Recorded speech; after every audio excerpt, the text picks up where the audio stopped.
boa noite a você que está nos acompanhando. Estamos ao vivo. Essa é a nossa conhecida e famosa live de sexta, que na verdade vai ter um formato um pouquinho diferente. O meu alvo nessa noite é fazer uma espécie de pregação, mas dentro do tema que nós temos trabalhado nas últimas aulas de sexta-feira, que é sobre como nos livrar de maus hábitos, de hábitos pecaminosos que são fruto dos ídolos que levantamos no nosso coração. Desde já quero dar as boas-vindas a você que está nos acompanhando ao vivo ou que vai assistir depois. Seja muito bem-vindo. Eu sou José Hilário Dias, sou membro e atualmente um dos pastores da Igreja Batista no Jardim Imperial, em Atibaia, São Paulo.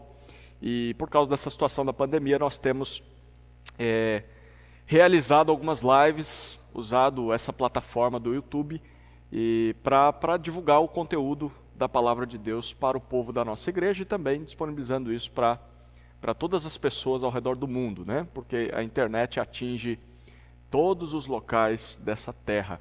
Então, você é muito bem-vindo. Nesse canal você vai encontrar pregações, aulas, especialmente pregações expositivas em livros inteiros da Bíblia. Então vale a pena você conferir nas playlists. Você vai encontrar um bom conteúdo aí para entreter a sua mente e o seu coração durante a pandemia, tá bom? Nós temos falado, como já disse, sobre como nos livrar de maus hábitos ou de hábitos escravizadores que o nosso dito popular chama de vícios. Vícios. E aqui você pode pensar em qualquer tipo de pecado, tá? Desde a ira até a lascívia, pecados de cunho sexual, a mentira, roubo, o uso de drogas, de bebidas, enfim. A nossa intenção é te ajudar a lutar contra isso e te mostrar esperança por meio do Evangelho e como Deus propõe e promove mudança no nosso coração, para que a gente seja liberto da escravidão a esses pecados, tá bom?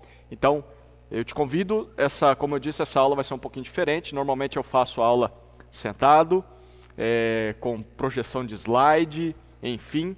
Hoje nós faremos uma espécie de pregação, tá? Então, por que será uma pregação mesmo? Uma pregação em um texto que fala exatamente sobre como nós podemos mudar os nossos atos, as nossas práticas, começando pela mudança de mente.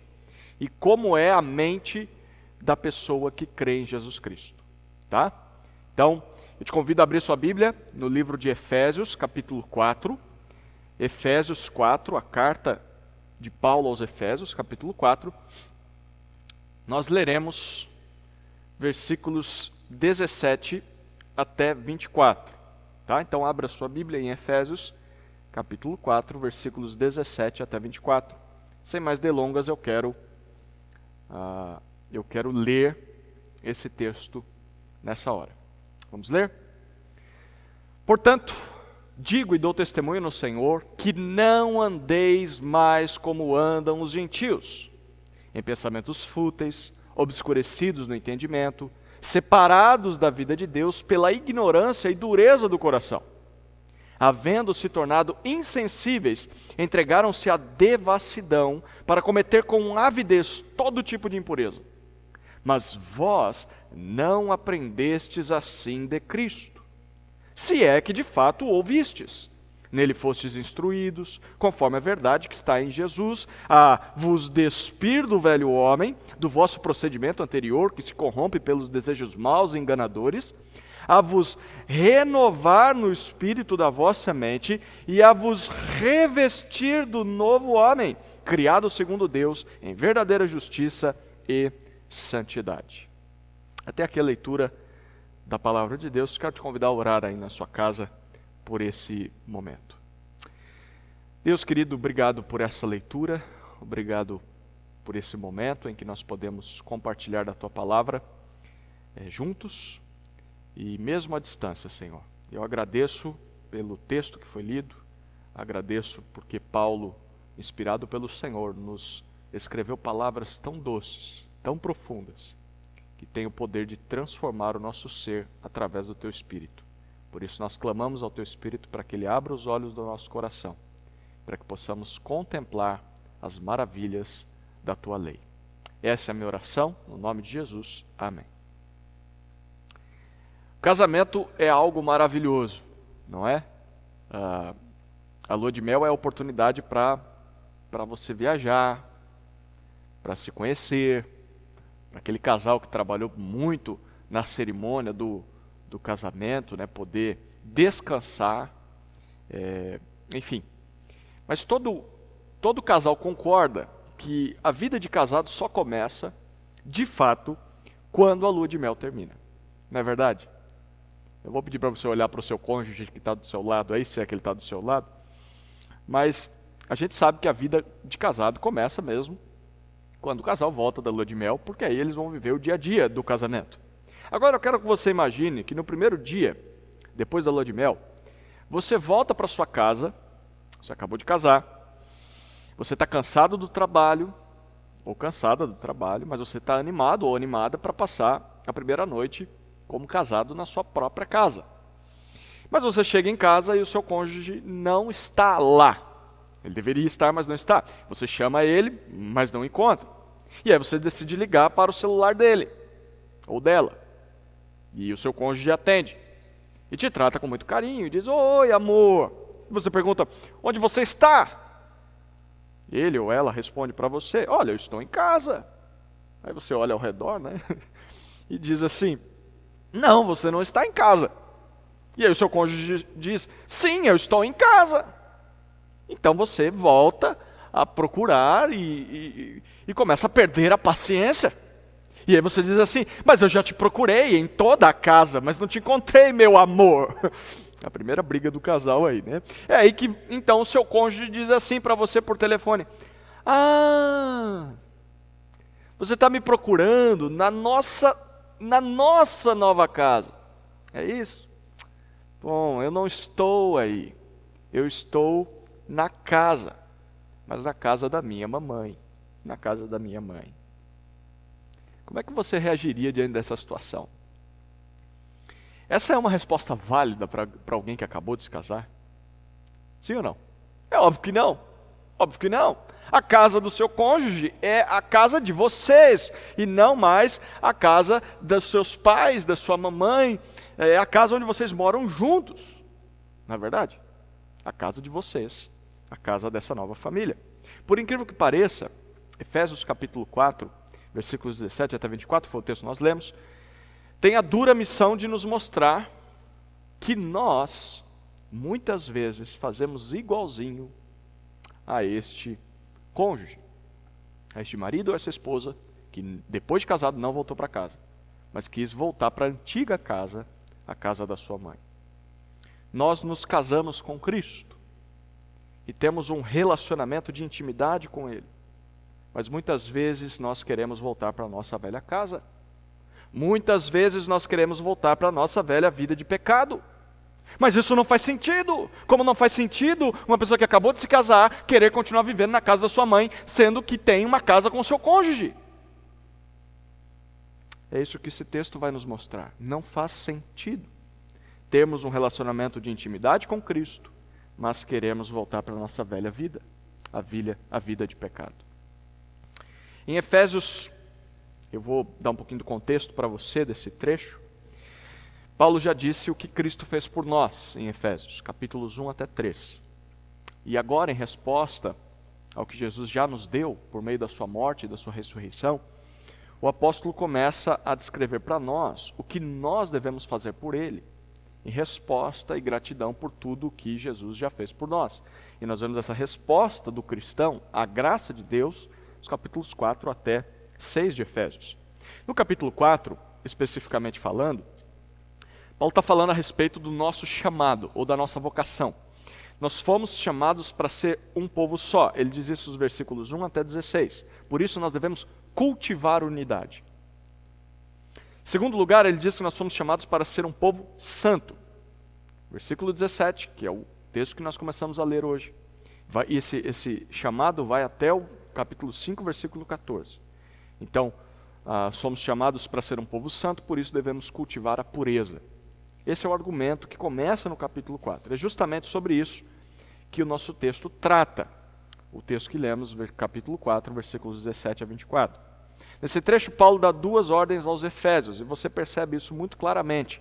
A primeira ordem está nos versículos 17 até 19, que é a seguinte: não andem, ou não vivam, dependendo da tua tradução, mais como os gentios, ou como os descrentes. Não andam ou vivam mais como os gentios ou descrentes. A segunda ordem está nos versículos 20 até 24. Agora não é negativa, mas é uma ordem positiva. Andem, vivam como o novo homem que vocês já são. Andem ou vivam como o novo homem que vocês já são. A gente vai analisar nos próximos minutos essas duas ordens, tá bom? Então te convido a estar munido da sua Bíblia, porque nós vamos mergulhar no texto e eu quero mostrar para você detalhes da passagem, então preciso da sua atenção nessa hora, tá bom? Vamos lá, primeira ordem: não vivam mais como os gentios. Não vivam mais como os gentios, versículos 17 até 19. Eu quero ler novamente os versículos com você. Diz assim: portanto, digo e dou testemunho no Senhor, que não andeis mais como andam os gentios, em pensamentos fúteis, obscurecidos no entendimento, separados da vida de Deus pela ignorância e dureza do coração. Havendo se tornado insensíveis, entregaram-se à devassidão, para cometer com avidez todo tipo de impureza. Não vivam mais como os gentios. Você percebe que no versículo 17, Paulo começa com um portanto. Ou na sua versão esteja assim, ou por essa causa. Né? Isso tem relação com o que ele disse anteriormente. Bom, e o que Paulo disse anteriormente? Só quero dar um pouquinho mais de contexto para você. No versículo 1 desse capítulo 4, Paulo diz que nós devemos viver de maneira digna, de maneira coerente do nosso chamado. E que esse chamado, versículos 2 e 3, envolve viver em unidade com outros crentes. E que, versículos 4 até 10 diz, foi para isso que Cristo nos chamou. Cristo nos chamou e nos capacitou com dons do Espírito para que pudéssemos servir uns aos outros. Porém, versículos 11 até 16, essa vida em comunidade e serviço, ela deve ser orientada pelo ensino da palavra. Por isso nós devemos dar ouvidos, preste atenção nisso, nós devemos dar ouvidos ao que Deus fala por meio da Bíblia. E é por essa razão que Paulo diz, portanto, ele conclui: não andeis, versículo 17, não andeis mais como andam os gentios. Eu chamo a sua atenção aqui para 3 detalhes importantes. O primeiro detalhe é o significado de andar. Esse termo grego, traduzido por andar aqui, pode ser usado para trazer a ideia de fazer uma caminhada, o que alguns têm feito nessa pandemia, né? Mas também o seu significado teológico pode se referir à maneira de se comportar nessa vida, o modo de se viver. Então, o que Paulo está dizendo aqui não é sobre exercício físico, mas é o seguinte: andem ou não andem dessa maneira. É isso que ele está querendo dizer. Tá? Na verdade, ele quer dizer assim: vivam ou não dessa maneira. Quando ele está dizendo andem, ele está querendo dizer vivam dessa maneira. O segundo detalhe desse versículo é a respeito de não andar mais. Você percebe essa palavrinha aí? Perceba que Paulo não diz assim: olha, não imitem os gentios. Nunca façam o que eles fazem. Continuem vivendo de uma maneira diferente do que eles vivem. Não é isso que Paulo diz. O que ele diz é o seguinte: não vivam mais como eles. Ou seja, vocês eram ou estão sendo como os gentios. Mas agora, a partir desse momento, é a hora de deixar de ser assim. Não vivam mais assim. Você percebe isso? Das duas, uma. Ou eles eram... das duas, uma. Ou eles eram no passado como os gentios, e por isso deveriam deixar de viver como naquela época. Ou, em segundo lugar, eles, apesar de não serem mais gentios, viviam imitando os gentios. E o que é a escravidão a pecados, senão uma vida de imitação dos gentios? Eu creio que o que Paulo vai dizer aqui nesse texto é muito pertinente para nós, não é? Bom, terceiro detalhe do versículo 17. Quem são os gentios? A palavra gentil significa literalmente todo tipo de gente. É isso que significa. Ser gentio era uma identificação étnica, era uma espécie de identificar um povo, mas também tinha uma conotação negativa. Então, religiosamente, gentio era uma palavra para se referir a quem não era judeu, ou seja, uma pessoa pagã, na mentalidade de um judeu, uma pessoa idólatra, uma pessoa descrente, uma pessoa à parte da fé no único Deus verdadeiro. Por isso, quando Paulo diz, não vivam como os gentios, ele não está dizendo para judeus não viverem como pessoas que não são judias. Ele está dizendo o seguinte, não vivam como os descrentes. Ele está falando com crentes, para que não vivam como os pagãos. Mas Paulo ainda faz questão de nos descrever quem ou como são os gentios e como eles vivem. Olha os versículos ainda 17, nós estudamos as primeiras partes do versículo, e até o versículo 19, Paulo descreve quem são eles. Mas se eu não posso mais viver como os gentios, como são os gentios? Bom, talvez a gente nem precisaria de uma definição, mas Paulo dá uma definição.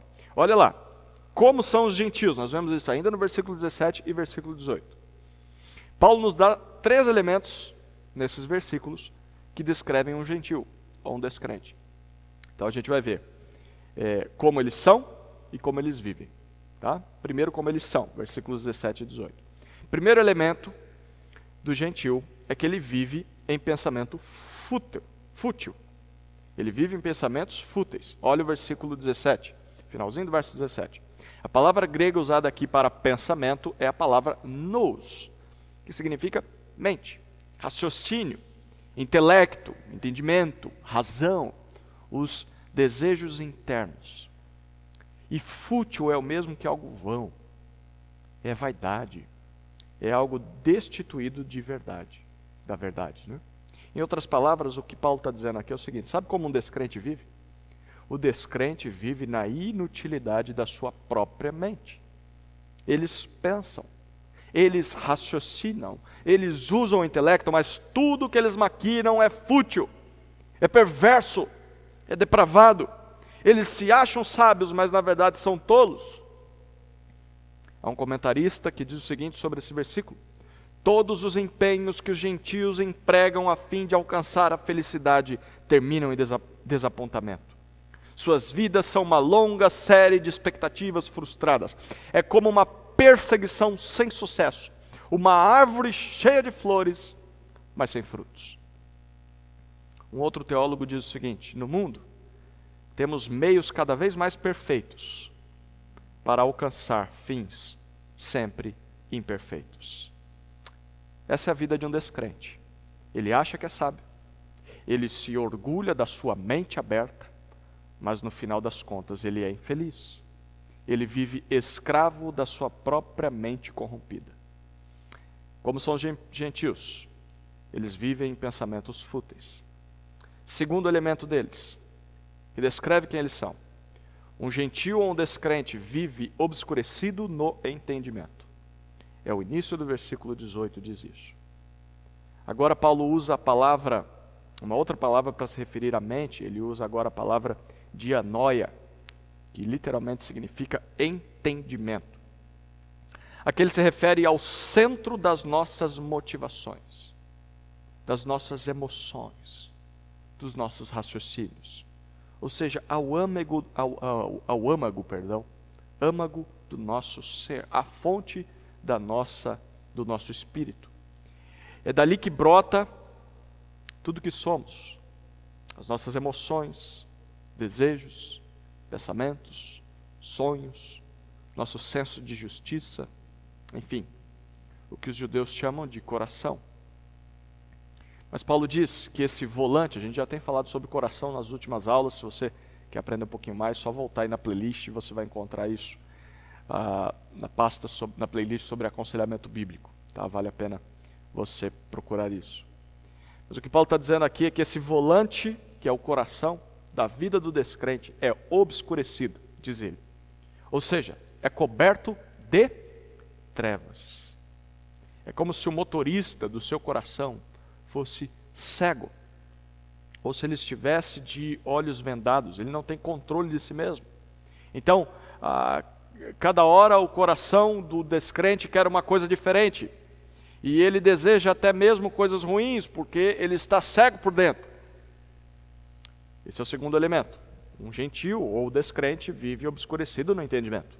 Terceiro elemento, ele vive separado da vida de Deus, diz ainda o versículo 18.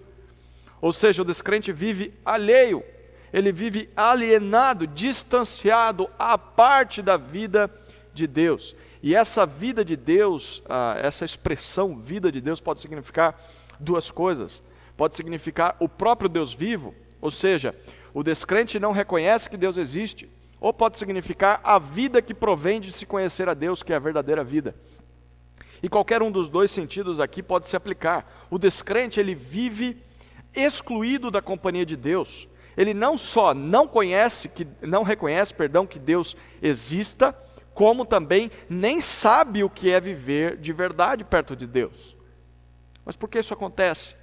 O versículo 18 diz que o que separa esse homem, ou essa mulher, esse ímpio, esse pagão, esse gentio, esse descrente de Deus, olha o versículo 18, a ignorância e dureza do seu coração. Ignorância significa a falta de conhecimento, a falta de percepção. Ou seja, o descrente é cego para Deus. Mesmo que Deus se revele para ele, através da sua natureza, através da sua consciência, o descrente é cego para essas coisas. Dureza de coração traz a ideia de um coração obstinado, um coração anestesiado. E a palavra dureza é a tradução de um termo grego que significa, denominado poroses.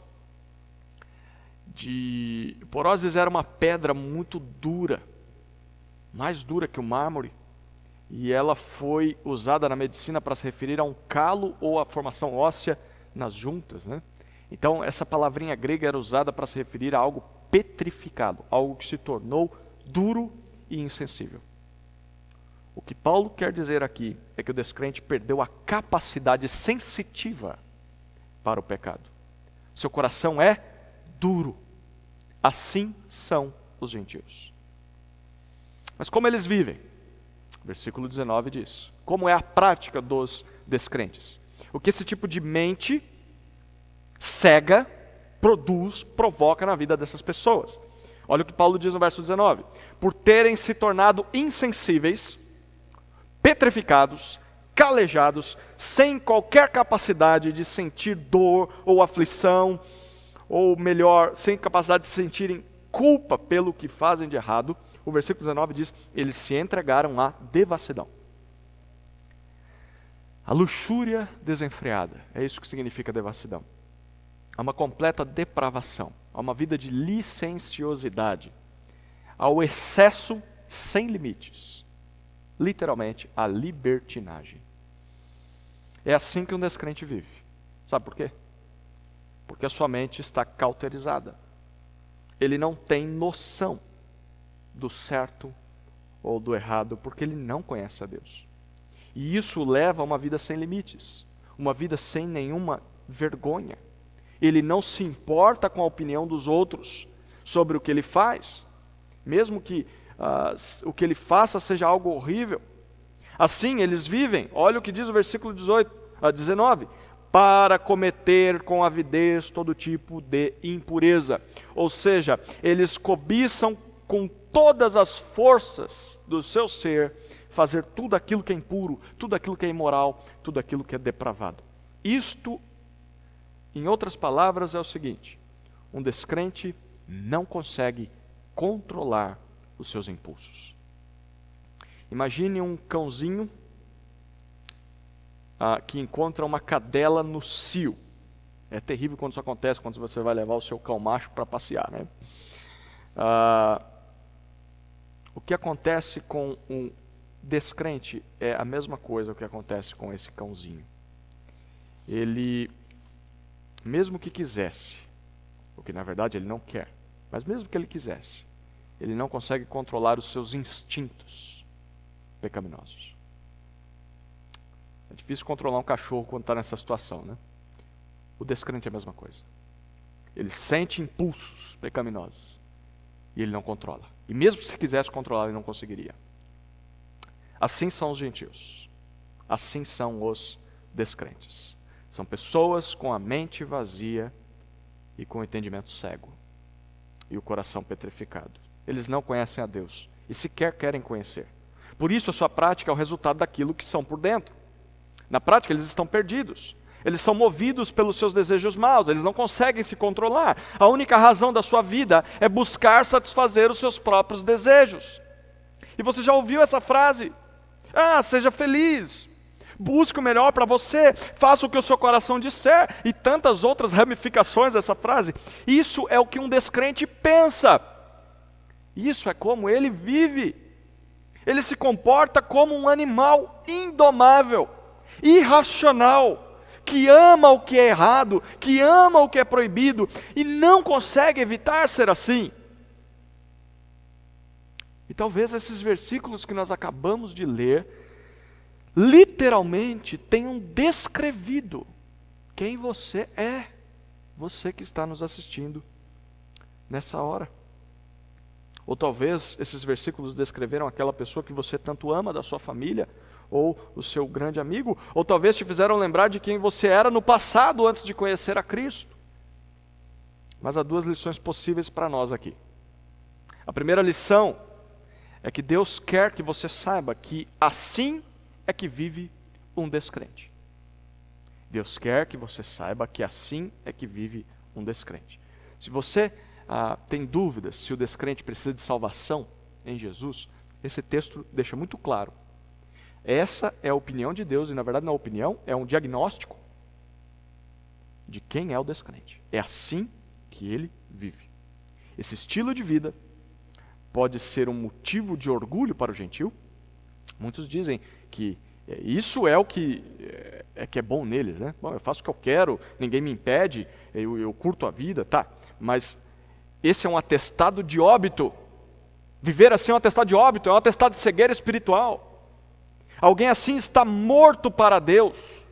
Mesmo que curta a vida doidado, essa pessoa é escrava das suas próprias paixões, é cega para a verdade de Deus, o seu coração está petrificado para as coisas corretas, e o seu prazer é fazer o que é errado. Agora o desafio para nós é fazer uma autoavaliação. Será que estes versículos me descreveram? Será que esse texto é uma caricatura exata de quem eu sou? Porque se a resposta for sim, então você precisa saber que assim vivem os descrentes. Por essa razão é bem provável que se você vive assim, você é um descrente ainda. Isso não deve ser motivo de orgulho, mas deveria ser de lamento. Porque você continua perdido em seus pecados. Você continua separado da vida de Deus, você continua alheio à salvação da sua alma. Essa é a primeira lição. Deus quer que você saiba que assim é que vive um descrente. A segunda lição que nós extraímos desses 3 versículos é que Deus quer que você deixe de viver dessa forma. Deus quer que você deixe de viver dessa forma. Se você é um descrente, Deus te chama ao arrependimento. Deus te convida a viver uma nova vida, uma vida de verdade. Mas se você já diz ser crente, mas continua nesse modo de vida, o chamado de Cristo para você é o seguinte: como diz Paulo, não viva mais assim. Não viva mais assim. Isso faz parte do seu passado. Viver como um cego, com o coração duro, sem arrependimento, sem vergonha, sem limites, buscando os prazeres da carne, sem controle, sem pudor. Tudo isso é um estilo de vida pagão. Se você é cristão, Deus quer que você tenha a mente iluminada, que você conheça o que é pecado, que você diga não para o que é proibido, que você controle os seus apetites pecaminosos. Ou talvez, nem tudo na sua vida seja como você que está me ouvindo, talvez nem tudo na sua vida seja como a vida de um descrente, mas talvez só algumas áreas. Talvez alguns tipos de pensamentos que você tem, alguns comentários que você diz, algumas conversas, alguns olhares, alguns desejos. Você não vê a sua vida como um todo encaixada aqui, mas em algumas áreas você fala, poxa vida, isso aqui me descreveu nessa área da vida. Bom, nessa noite, ou nessa manhã, nessa tarde, independentemente da hora que você está assistindo isso, Deus te conclama a abandonar esse estilo de vida, a parar de viver dessa maneira. Não se contente, se você é cristão, com uma vida assim. Isso deve ser motivo de vergonha, não de orgulho. Essa foi a primeira ordem de Paulo. Não vivam mais como os gentios. Vamos olhar a segunda ordem agora. Vivam como o novo homem que são. A primeira ordem é: não vivam mais como os gentios. Segunda ordem: vivam como o novo homem que vocês já são. Efésios capítulo 4, versículos 20 até 24. Quero ler novamente com você esses versículos. Mas vós não aprendestes assim de Cristo, se é que de fato o ouvistes. Nele fostes instruídos, conforme a verdade que está em Jesus, a vos despir do velho homem, do vosso procedimento anterior, que se corrompe pelos desejos maus e enganadores, a vos renovar no espírito da vossa mente e a vos revestir do novo homem, criado segundo Deus, em verdadeira justiça e santidade. Vivam como o novo homem que vocês são. Versículo 20 começa com um mas, ou seja, pelo contrário. Vós não aprendestes assim de Cristo. O que Paulo está dizendo é: esse não é o tipo de vida que o cristão aprende, que ele ouve, que ele é informado quando ele começa a ter um relacionamento com Cristo. Algo interessante nesse versículo é que Paulo literalmente diz: não foi assim que vocês aprenderam o Cristo. O encontro pessoal com Jesus muda o nosso estilo de vida. Para o cristão, Jesus é a substância daquilo que ele aprende. Jesus é o ensino para a sua nova vida. O cristão aprende como viver ao olhar para Cristo. Ele não ouve sobre Cristo. Ele se relaciona com Cristo. Ele olha para Cristo. Ele aprende a Cristo. É claro que isso só acontece com o cristão verdadeiro. Por isso Paulo diz no versículo 21, se é que de fato o ouvistes. Se é que de fato nele fostes instruídos. Para Paulo, um cristão verdadeiro não é só quem aprende o Cristo, mas também é alguém que ouve, que presta atenção, que dá ouvidos a Cristo. Em terceiro lugar, é alguém que é instruído ou é ensinado em Cristo. Isso significa que um cristão é alguém que se relaciona com Jesus. O cristão é alguém que dá ouvidos a Jesus. O cristão é alguém que aprende de Jesus. Tudo isso, ele diz no versículo 21 ainda, conforme a verdade que está em Jesus. Perceba o que Paulo está dizendo aqui. Ele está fazendo o seguinte com os seus leitores. Ele está chamando a atenção deles. Olha aqui. Ei! Pare de viver como um descrente. Sabe por quê? Porque não é assim que Cristo nos ensina. E não é assim que Cristo nos capacita a viver. Então não vivam mais assim. A menos que vocês ainda sejam descrentes. Porque se eu não estou falando com crentes, então esqueçam tudo que eu estou falando. Mas que verdade é essa que está em Jesus? Qual é o novo padrão de vida que nós devemos ter? O que deve preencher a nossa mente? Qual é o ensino que Cristo nos transmite? Olha os versículos 22 até 24. Paulo explica para nós 3 lições que Cristo ensina ao cristão e que todos nós já deveríamos saber se somos cristãos.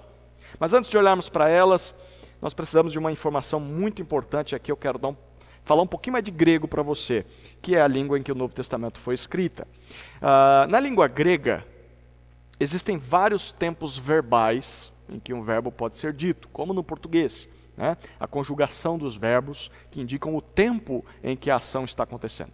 Porém, há 2 modos verbais muito importantes acontecendo nesse texto que acabamos de ler. Um se chama, na língua grega, auristo. Não se perca pelo palavrão, auristo. Bom nome para você dar para o seu filho, né? Um tempo verbal grego que está acontecendo nesse texto é o auristo. E o que o auristo representa? Ele representa algo que aconteceu de uma vez por todas lá no passado e que mantém os seus resultados até o dia de hoje, que é o presente. Esse é o auristo. Aconteceu lá no passado, mas mantém os seus resultados até o dia de hoje. Aconteceu de uma vez por todas já. O segundo modo verbal que nós encontramos nesse texto, na língua grega, é o presente. Esse é mais fácil de compreender, né? O presente representa algo que deve ser feito hoje, né? E continuamente, em todo o tempo. Essa é a ideia do termo, do tempo verbal grego. Então, temos o auristo e temos o presente. O auristo, uma ação que aconteceu no passado e que perdura até os dias de hoje os seus resultados. E o presente é algo que deve ser feito hoje e continuamente enquanto o tempo for passando. Certo? Essa informação é importante porque das 3 lições que Paulo diz que Cristo nos ensina, preste atenção, 2 dessas lições estão no auristo e uma apenas está no presente. 2 estão no auristo e uma está apenas no presente. O que isso significa? Que, primeiro, 2 das coisas que nós vamos ler já aconteceram no passado conosco. E nós colhemos os frutos dessas 2 coisas que já aconteceram até os dias de hoje. O auristo. E a segunda coisa que isso significa é que uma dessas ordens que ele vai dar aqui deve ser feita por nós todos os dias. Hoje. E no presente, continuamente. Certo? 2 já aconteceram conosco, porque estão no auristo, e nós colhemos os frutos até hoje, e uma deve ser feita continuamente no presente. Portanto, eu vou seguir a seguinte sequência. Primeiro eu vou olhar para o que já aconteceu, eu vou olhar para os 2 auristos, e em segundo lugar, eu vou olhar para o que nós devemos fazer hoje, para a ordem que está no presente. Tá bom? Então não se perca aí. Eu vou mudar um pouquinho a sequência dos versículos apenas para te mostrar o modo temporal do que Paulo está dizendo aqui. Os seus leitores não precisavam dessa aula de grego que eu estou dando para vocês, porque eles liam isso. E eles já compreendiam claramente isso. O problema é que nas traduções para o português, um pouquinho da riqueza desses modos verbais se perde. Por isso que eu estou trazendo isso para você aqui. Tá bom? Olha lá. Quais são essas 3 lições? Vamos começar com as 2 que já aconteceram no passado, definitivamente, e nós estamos colhendo os resultados até hoje. A primeira lição está no versículo 22. O cristão foi despido do velho homem. Essa é a primeira verdade que está em Jesus, que o cristão aprendeu de Jesus. É o fato de que nos despimos do velho homem. Despir significa despojar, colocar de lado, tirar do caminho ou remover algo da sua frente. É uma palavra usada para se referir ao que nós fazemos quando chegamos em casa, depois de um dia cheio, principalmente nessa época de pandemia, né? A gente chega em casa e tem que tirar toda essa roupa suja, colocar para lavar, para que a gente possa tomar um banho e ficar limpinho. Totalmente higienizado, né? Então, despir significa isso. Tirar uma roupa velha, suja, que precisa ser lavada. Esse verbo grego, despir aqui, que é traduzido por despir, perdão, ele está sendo usado na voz média. Ou seja, o que isso significa? A voz média na língua grega é algo que nós mesmos fazemos em nós. É diferente da voz ativa, que é assim, eu faço no outro. E é diferente da voz passiva, que o outro faz em mim. Então, existem 3 vozes. Vamos começar a ouvir voz na cabeça aqui, deixa eu te explicar. A voz ativa é eu que faço algo para você ou para alguém, certo? Então, o que eu estou fazendo aqui é pregar para você através da internet. Então, ativamente estou pregando para você. Eu faço e você está recebendo essa pregação, certo? Ok. A voz passiva é o que você está fazendo nessa hora. Você está recebendo algo. Eu estou pregando para você, você recebe isso. Você não faz nada. Você só senta e ouve. Voz ativa, eu faço. Voz passiva, eu recebo. A voz média, ela é um intermediário entre esses 2 extremos. A voz média é que eu faço a mim mesmo. Seria o mesmo que eu pegar esse sermão aqui, chegar no espelho e pregar para mim diante do espelho. Eu estou pregando para mim mesmo. Certo? Então, voz ativa, eu prego para você. Voz média, eu prego para mim mesmo. Voz passiva, você recebe o que eu prego. Pegou a ideia? Então, o termo despir está sendo usado na voz média. Ou seja, o que ele está dizendo é, você precisa fazer isso com você mesmo. Você já se despiu, porque está no auristo, né? Você já se despiu. Então o que ele está dizendo é, lá no passado, o cristão já decidiu de uma vez por todas tirar a sua velha roupa. Isso já aconteceu. Mas que velha roupa era essa? Que roupa suja era essa? Ele diz no versículo 22, o velho homem. Velho aqui significa antigo, usado, algo gasto pelo tempo. Mas que velho homem era esse? Será que era o velho José? Muita gente usa essa expressão, né? Não, se você chama João, né? O velho João morreu, né? Agora quem vive é Cristo. O velho José morreu, a velha Maria. Olha o que o texto diz. O velho homem é o nosso procedimento anterior, diz o versículo 22. Ou seja, é o nosso primeiro modo de vida. É a nossa antiga conduta. É o nosso comportamento no passado. É a nossa vida pagã. A vida de um descrente. E como essa vida é? O versículo 22 conclui. É uma vida que se corrompe pelos desejos maus e enganadores. A ideia de corromper significa se destruir, de causar a própria morte. O que causa essa morte são os desejos maus, a luxúria, o desejo pelo que é proibido e os desejos enganadores que são falsos, nos enganam. Ou seja, o nosso antigo modo de viver nos destruía.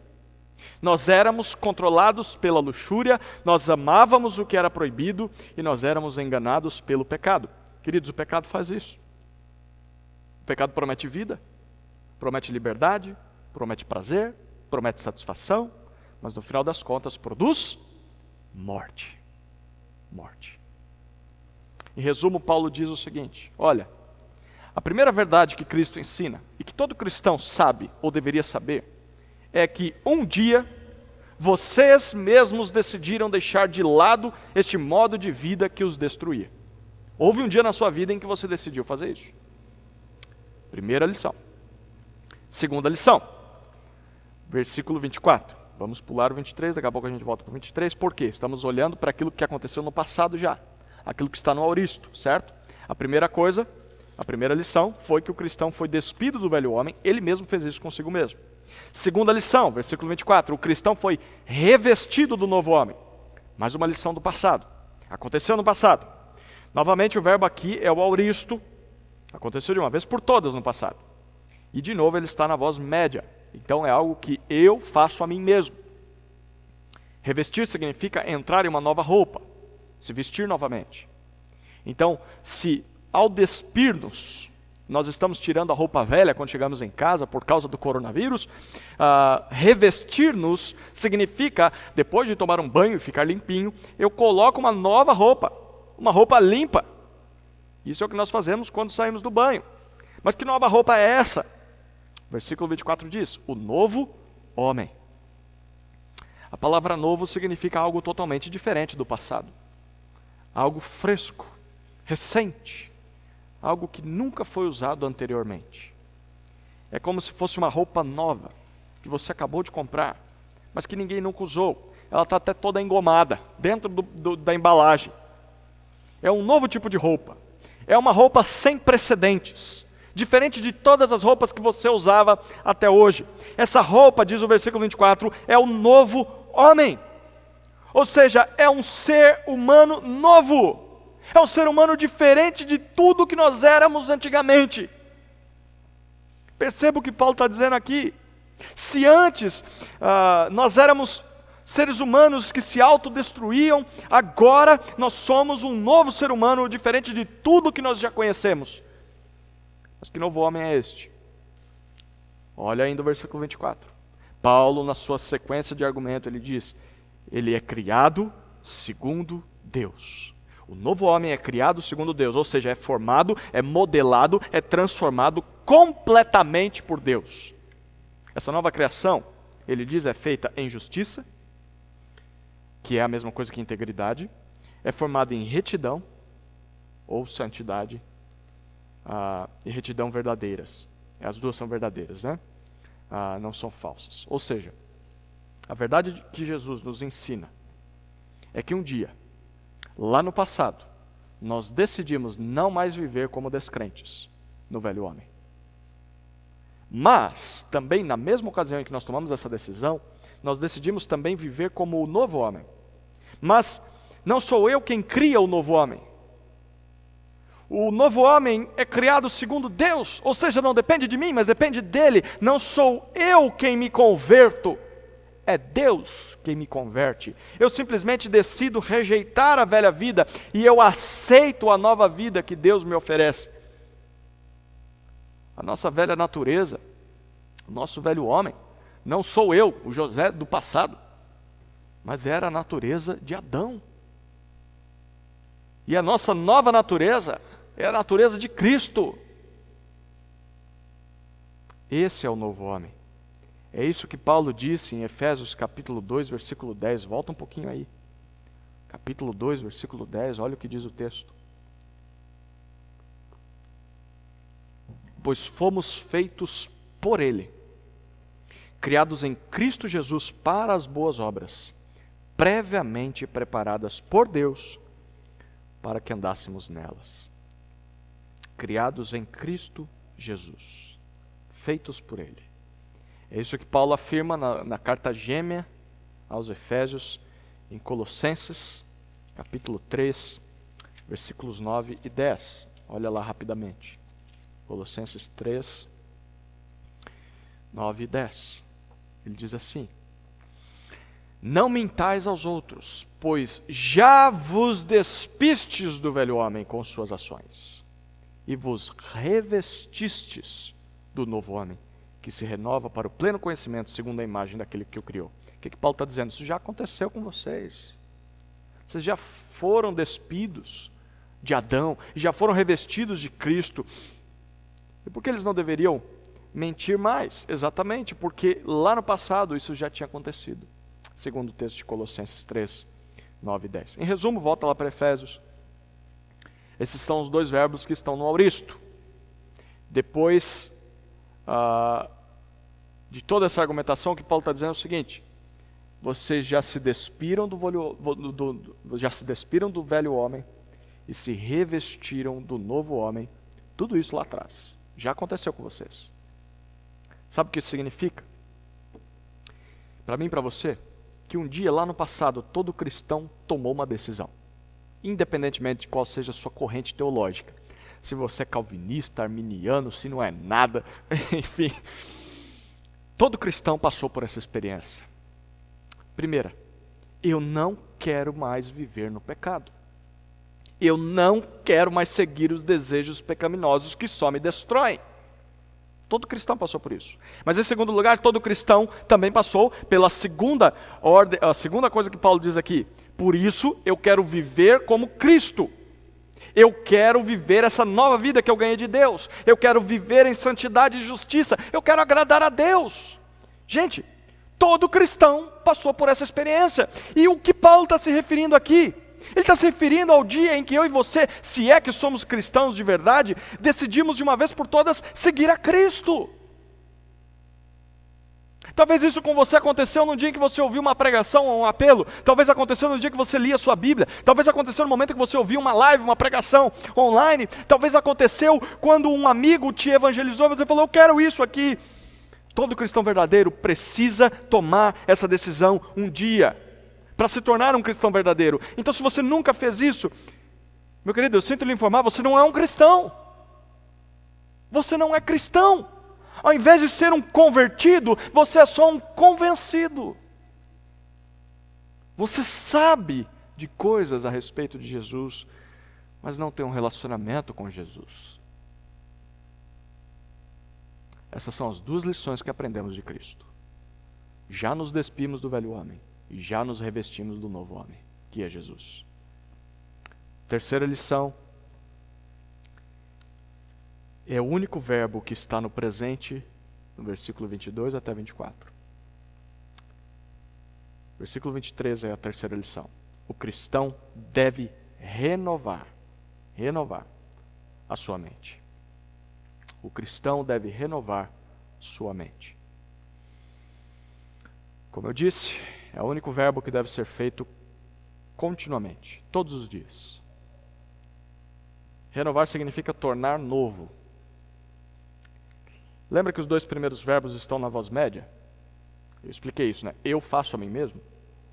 Então esse aqui está na voz passiva. A voz passiva. Eu deixo que me façam. Lembra na nossa imagem, a nossa analogia aqui? Eu falo para você, hoje, nessa hora, estou fazendo isso de forma ativa. Se eu estivesse pregando para mim mesmo diante do espelho, eu faço na voz média. Você que está aí ouvindo e recebendo essa pregação, está fazendo isso de modo passivo. Você recebe uma ação que eu estou fazendo. O verbo renovar está na voz passiva. Ou seja, eu permito que algo seja renovado em mim. É algo que eu não sou eu que faço em mim. É alguém que faz em mim, mas eu permito que isso aconteça. Mas no que nós devemos ser renovados?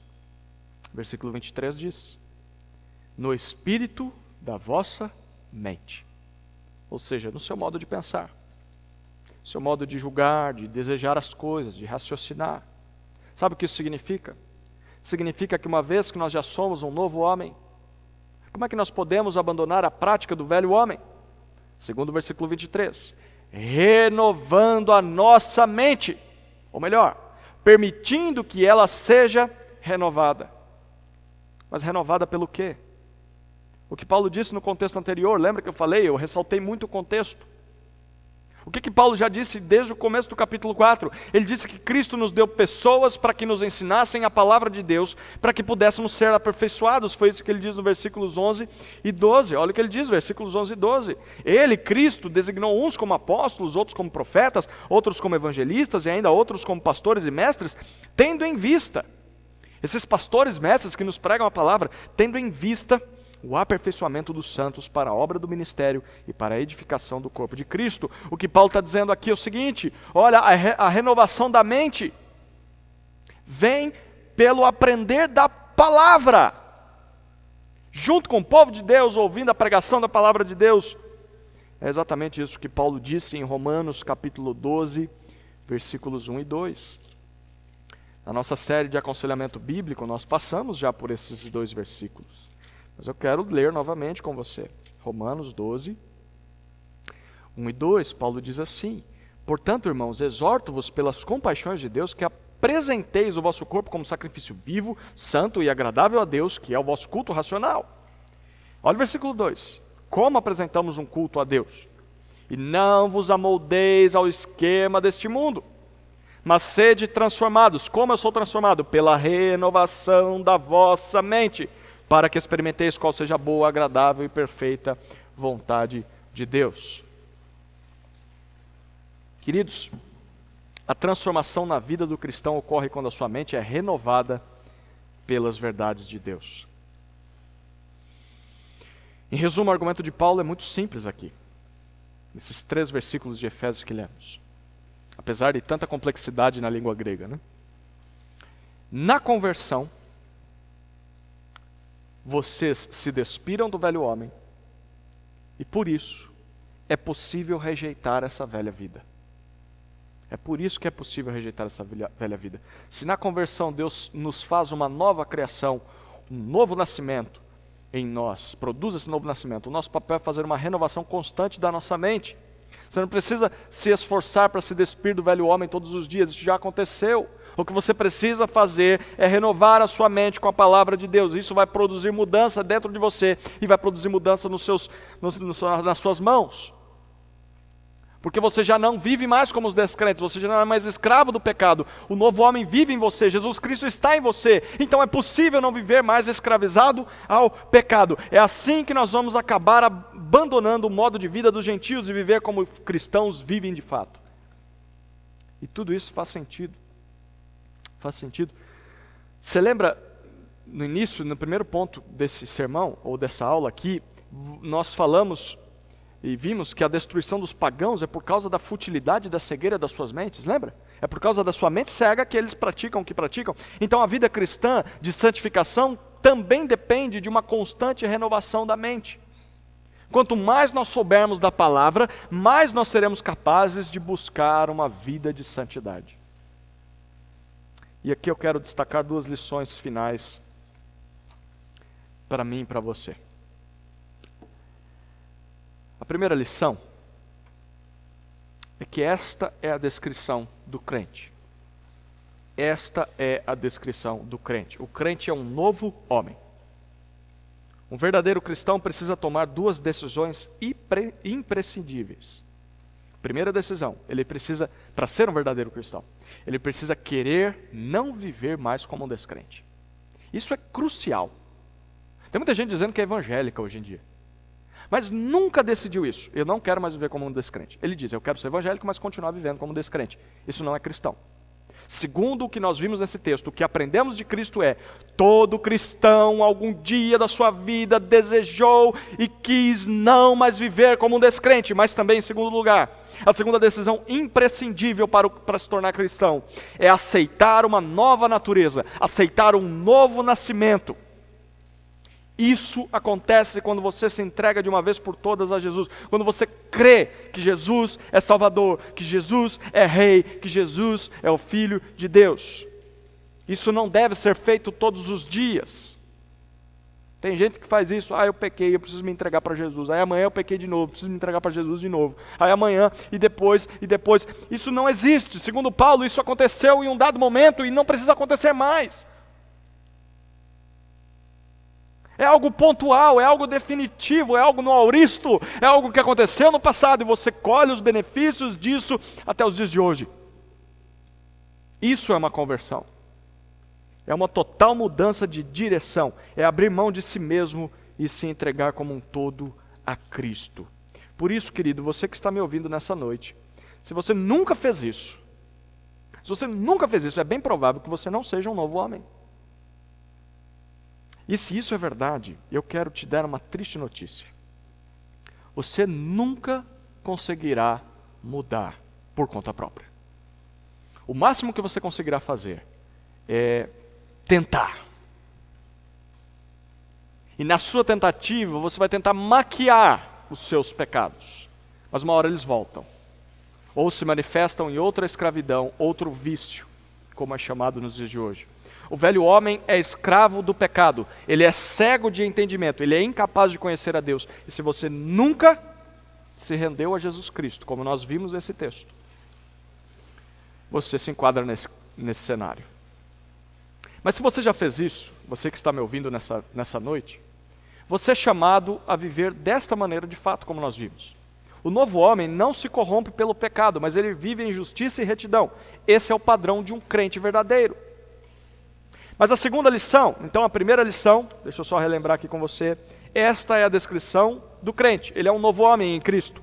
A segunda lição é que esse tipo de vida só pode ser alcançado se você renovar sua mente diariamente. O tipo de vida no novo homem só pode ser alcançado se você renovar a sua mente diariamente, essa vida de justiça e retidão. Esse é o chamado de Deus para cada um de nós. Medite na palavra e permita que a palavra transforme a sua maneira de pensar. Raciocine, decida, pense, ame, se preocupe da maneira que Deus espera e então a sua vida começará a ser transformada. A mudança de atos depende da mudança da mente. Eu vou dizer mais uma vez. A mudança de atos com as suas mãos, os seus pés, os seus olhos, os seus ouvidos, depende de uma mudança de mente. Você precisa de tempo com a palavra. Você precisa dar ouvidos ao que Deus diz. Por isso, leia. Por isso você deveria ler a sua Bíblia todos os dias. Por isso você deveria ouvir pregações da palavra de Deus constantemente. Por isso você deveria falar da Bíblia nas suas conversas uns com os outros. Por isso você deveria cantar a palavra de Deus, ouvir músicas que expressam a palavra de Deus ou que literalmente são pregações da palavra de Deus de forma cantada. Quando isso acontece, a sua mente começa a ser renovada. Mas há uma segunda aplicação aqui. Você não pode simplesmente saber mais sobre a palavra. você precisa começar a colocá-la em prática. É isso que Tiago, capítulo 1, versículo 22, nos diz. Abra aí sua Bíblia. Tiago 1, 22. Sede praticantes da palavra e não somente ouvintes, enganando a vós mesmos. Quem ouve, mas não pratica, se engana e nunca vai ser transformado. Querido, lembre-se sempre disso. A conversão básica deve ser seguida da conversão diária. A conversão básica deve ser seguida da conversão diária. Um cristão verdadeiro muda a sua mente e isso influencia a sua prática. Aquela história que eu contei para você no início foi realmente uma história real. Eu conheço um amigo que chegou em casa numa das primeiras noites, depois de casado, e não encontrou a sua recém-esposa. Ela tinha ido do trabalho direto para a casa da sua mãe. Ela acabou fazendo aquela rotina que ela estava acostumada antes do casamento, aquele seu hábito, né? Então o seu marido foi buscá-la. Ele acabou trazendo algo na mão até ela, na casa da sua mãe. E o que ele trazia na mão era a certidão de casamento, que eles tinham assinado há poucos dias. E ele, com todo carinho, sentou ao lado da sua esposa, ali na casa daquela mãe, e disse o seguinte: meu amor, quando você se casou comigo, está vendo no papel aqui? Seu nome mudou.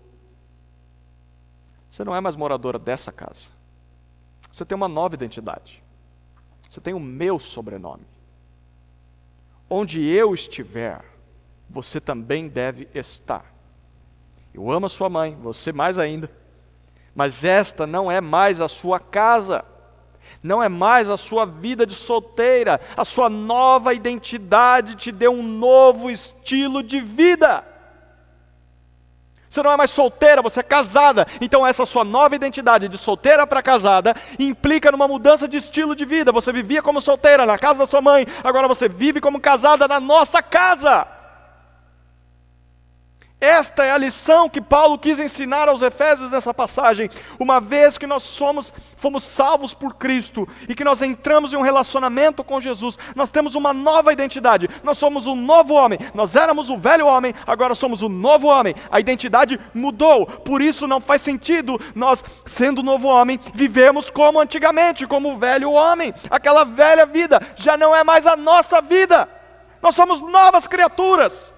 Nós somos criaturas com novas identidades, nós devemos viver como tal.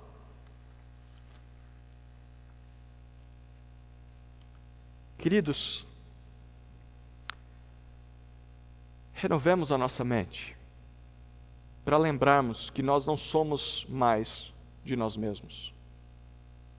E lembrarmos de que aquela velha vida ficou para trás. Só assim nós poderemos não mais viver como os gentios. Só assim nós viveremos como novo homem que já somos, criado segundo Deus. Amém? Quero orar com você nessa hora. Deus, obrigado pela tua graça. Que mensagem fantástica Paulo nos apresenta. É a graça, é o Evangelho. Não poderíamos mudar por nós mesmos, éramos como os gentios, como os descrentes, cegos, obscurecidos em entendimento, alheios à vida de Deus, mas por um brilhar da tua misericórdia, o Senhor veio até nós e fez, através do seu Santo Espírito, Cristo brilhar diante de nós. E nós pudemos contemplá-lo, nós pudemos prová-lo e descobrimos que ele é doce. Obrigado por aquele dia em que deixamos para trás as nossas velhas práticas e desejamos nos vestir de Cristo. E porque quando isso aconteceu e cremos em Jesus, o Senhor nos vestiu com o seu Filho, Jesus. Obrigado também porque aprendemos que para vivermos como Jesus, porque já somos vestidos dele, basta renovarmos a nossa mente e aplicarmos aquilo que aprendemos. Eu oro por aqueles que estão me ouvindo nessa hora, Senhor. Oro para que isso se torne uma verdade em suas vidas. Para aqueles que já são crentes no Senhor Jesus, que já tiveram essa experiência de conversão, mas que têm sido escravizados por algum tipo de pecado, seja ele qual for. Eu oro para que eles renovem a sua mente, porque só assim vão conseguir se livrar desse mau hábito. Que eles se lembrem de que já se despiram do velho homem, não são mais escravos do pecado, e já se vestiram do novo homem que é Jesus Cristo. Portanto, é possível. O pecado não os escraviza. Eles se colocaram como escravo do pecado. Eu oro para que eles percebam isso e decidam não mais ser escravos. Saiam dessa condição, porque para eles é possível. E eu oro, Senhor, para aqueles que me ouvem, mas que nunca tomaram essa decisão, que envolve decidir não viver mais como descrente e receber o presente que é Cristo Jesus pela fé, o novo homem. Eu oro para que essas pessoas sejam constrangidas pelo Teu Santo Espírito e que também experimente a transformação, o novo nascimento que ocorre quando confiamos única e exclusivamente em Jesus Cristo, para a nossa salvação eterna, mas também para a nossa salvação nessa vida, que é uma transformação de vida. Abra os olhos do coração dessas pessoas, Deus. Ilumine os seus corações, para que possam contemplar a beleza de Cristo. Liberta-os da escravidão ao pecado. Traga-os para a luz. É a minha oração, em nome de Jesus. Amém. Amém. Uma excelente noite a você e Deus o abençoe.